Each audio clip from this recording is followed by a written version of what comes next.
MP নাই parliament নাই কি আছে, আমাকে যে কোনো একটা উপদেষ্টা পদ দেবে, সমস্যা কি?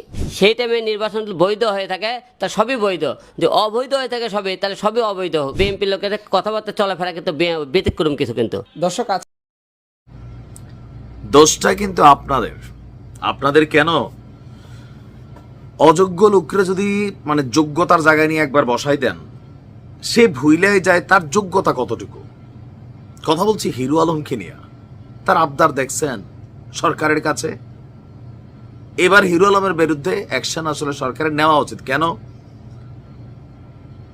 মানে এগুলা বন্ধ হওয়া উচিত, সভ্য সমাজে একটু বন্ধ হওয়া আবার দরকার আছে। আমি মনে করি হিরো আলমের উত্থানের পেছনে সবচেয়ে বড় ভূমিকা রাখছেন রাজনৈতিক জগতে বিএনপি এবং জামাত।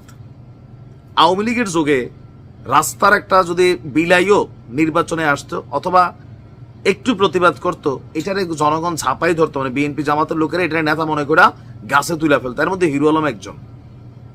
আবার যখন এই hero Alam Begum Khaleda Zia 8 pass, hero Alam 7 pass তুলনা করে বসলো, তখন বিএনপি ওয়ালারা বিষয়টা নিয়ে টাটাইলো। আওয়ামী লীগের সময় এই আলমরে টাচ করলেই খবর যেত আমেরিকা স্টেট ডিপার্টমেন্টে। মুশফিক ফজল আনসারি তিনি মনে এখন আর নিউজ দেখেন না, নাকি আর দরকার হয় না বলার। তিনি ভাই হিরো আলমের গল্প এখানে করতেন। কিন্তু বিএনপি সরকার পতনের পর হিরো আলম মাইর খেয়েছে বিএনপি রাতে, এই খবরকে তিনি বলছেন? বলেন নাই। কেন বলেন নাই? কারণ এখন আর দরকার নাই বলা। তো এই যে বিভিন্ন ভাবে আলম আবার করে মাঠে নতুন করে আসছে, তার দাবিটা একদিকে যৌক্তিক, তবে সংশোধিত নাই। ইশরাক যে হয়েছে এটা একটা আলাদা আইন, স্থানীয় সরকার নির্বাচনের আইনটা, সিটি কর্পোরেশন অ্যাক্ট একটা আলাদা, সংসদ আলাদা। এখন যেহেতু সংসদ নাই, আলমের দাবি তার উপদেষ্টা বানাই দাও। এই যে কথাগুলা বলা, কোন লেভেলে হাস্যকর পর্যায়ে একটা উপদেষ্টা পদকে নিয়ে কথাবার্তা বলা। আলমরে উচিত, দেখেন ডিবি হারুনের সময় হিরো আলমরে ডিবি অফিসে ডাকাইছিল না, বিবিসি নিউজ হয়ে গেছে। এরপরে ডিবি হারুন গেলে ভাত টাত খাওয়াইতো, সেলফি তুলতো আলমের সাথে।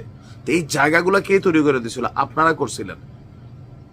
এখন এই কারণে হিরো আলম মানে কোথায় কি বলে আমার মনে নিজেও জানে না, কারণ এর উত্থান আমরা করাইছি কম বেশি। আলম একটা ধরেন একদম সাধারণ পরিবার থেকে উঠে আসা, অশ্লীলতা নোংরামির মাধ্যমে যেমনি হোক তার ব্যক্তি জীবন সে তৈরি করছে। আমি সমালোচনাও করছি, আবার সাপোর্টও করছি যখন সে ভিকটিম হিসাবে নির্যাতনের শিকার হয়েছে।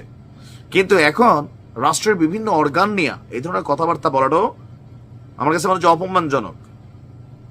অপমানজনক না, সে বলতেছে যে এমপি না দিলে উপদেষ্টার পদ চান। আরে ভাই, তোর মাথার মধ্যে কি কিছু নাই নাকি? তামাশার বিষয়, তামাশার বিষয় কিনা? তার বক্তব্য হচ্ছে যে একদিনের জন্য হলো তার এমপি হিসেবে স্বীকৃতি কেমনে দিবে? সংসদ আছে, তুমি পাশ করছো, হয়তো করছো, কিন্তু তখন এটা তো তখন গেছে গা। এখন যদি তুমি স্থানীয় সরকার নির্বাচন করতা, তাইলে হয়তো আমরা তোমার পক্ষে দুইটা কথা বলতে পারতাম। এখন তুমি বলতেছো এমপি পদ না দিলে আমার উপদেষ্টা পদ দেন। মানে এই ধরনের ক্যারেক্টার গুলোকে যখন আমরা একদম গাছে তুলে ফেলি, এটা হচ্ছে ঝামেলা। আলম যখন এমপি ইলেকশন করছে তখন আমি বলছি যে ভাই, আলমের একটা লেভেল আছে, লেভেল ক্রস করে চলে গেলে আবার ঝামেলা। তখন আমরা অনেকে বলছি এই দেশে কত লেভেললেস লোক এমপি মন্ত্রী হয়ে গেছে। আওয়ামী লীগের সময় আমরা বলতাম চিঠিটাও ঠিক মতো পড়তে পারে না, যার কারণে মাঝে মাঝে আলমরে সাপোর্টও আমাদের বলা লাগছে। নাইমা গেছে, নির্বাচন কমিশন তার দিয়ে দিছে, তো ভোটার মাঠের জন্য আমরা দুই একটা কথা বলছি। তার মানে এই না যে উপদেষ্টা পদ দাবি করে বসবে। এই ধরনের বিনোদন সস্তা ক্যারেক্টার বন্ধ করা উচিত।